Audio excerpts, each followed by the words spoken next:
A ver, pensemos en esto por un segundo. ¿Qué se necesita para escribir una obra maestra? Bueno, para Gabriel García Márquez y sus 12 cuentos peregrinos, se necesitaron casi 2 décadas, un sueño muy particular y un cuaderno perdido. Es una historia increíble, y lo mejor es que la contó él mismo. Vamos a ver cómo fue. Y todo empieza con esta pregunta, ¿no? La misma que se hizo Gabo en el prólogo del libro. Esta pregunta es como el mapa que nos guía a través de todo este viaje que, de verdad, fue alucinante. Ok, entonces, ¿dónde arranca esta odisea de 18 años? No fue con un plan súper estructurado, para nada. Todo comenzó con un sueño. Pero no cualquier sueño. Uno extrañísimo y muy potente que tuvo García Márquez por allá a principios de los 70. Imaginen esto. Él soñó que estaba en su propio funeral, pero no era algo triste, para nada. Al contrario, sus amigos estaban ahí, en un ambiente casi de fiesta. Y él caminaba entre ellos, feliz de la vida, ¿saben? Feliz de poder estar con su gente una vez más. Y justo en ese momento, en medio del sueño, ¡pum!, le cayó el 20. Esa frase, ¡uf, qué fuerte!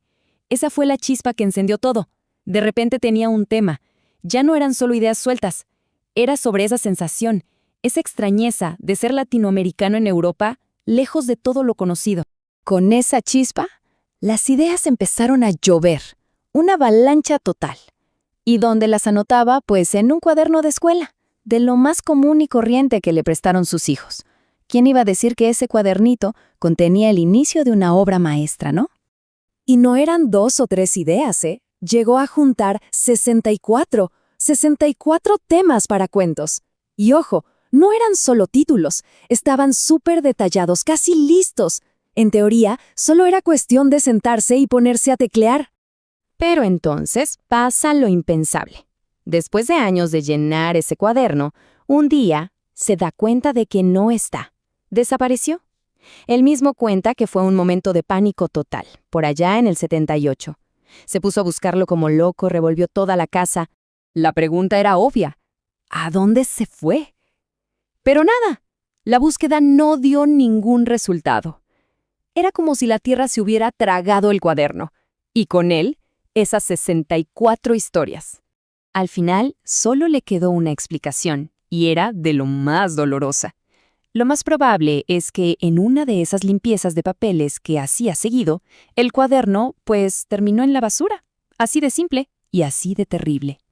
Pero aquí es donde la cosa se pone interesante.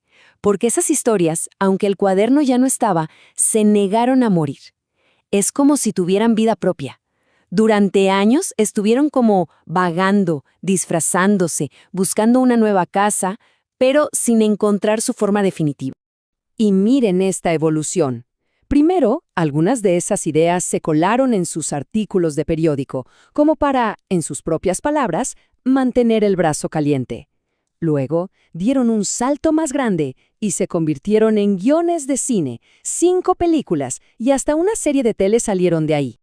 Pasan los años y parece que las historias por fin encontraron un hogar en esos guiones. Pero no, faltaba algo.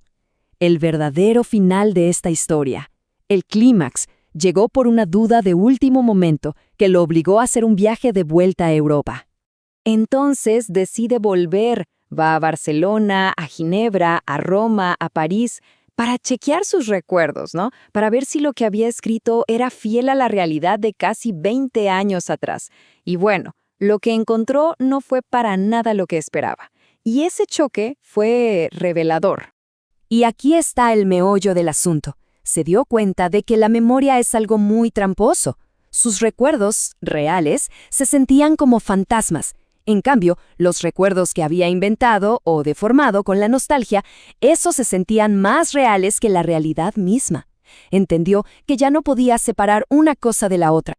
Y ahí estaba la clave. Lo que le faltaba no era exactitud, era una perspectiva en el tiempo. El paso de los años. Entendió que no tenía que pelear con su memoria, sino usar esa distancia, esa nostalgia, como una herramienta. Por fin había encontrado la llave para terminar el libro. Y con esa revelación en la maleta, volvió a casa. Ya estaba listo. Se preparó para un último round de escritura. Uno intenso, casi febril. para darles a esos cuentos, que habían peregrinado tanto, su merecido descanso. Miren esta línea de tiempo, es que es increíble. Todo empieza con el sueño en los 70. Luego, en el 78, el desastre del cuaderno. Pasan los 80, que él llama los años en el desierto. Cerca del 91, llega la gran revelación en Europa. Y finalmente, en 1992, el libro está listo. 18 años. Y lo más loco es que una vez que tuvo esa clave, reescribió los 12 cuentos desde cero. Y lo hizo en solo 8 meses. Él mismo dijo que se sentía como si estuviera levitando por el puro gusto de contar esas historias. Todo fluyó, todo encajó. Y cierra su prólogo con esta frase, que es simplemente perfecta. Después de todo ese viaje, de casi terminar en la basura de verdad, llegar por fin a las páginas de un libro, para esos cuentos peregrinos, fue como volver a casa. Un final justo para un viaje tan, pero tan largo. Y esto nos deja con una pregunta flotando en el aire, ¿no? Nos hace pensar en el proceso creativo, en cuántas buenas ideas quizás no están perdidas, sino que simplemente están esperando el momento justo, su propia perspectiva en el tiempo para poder florecer.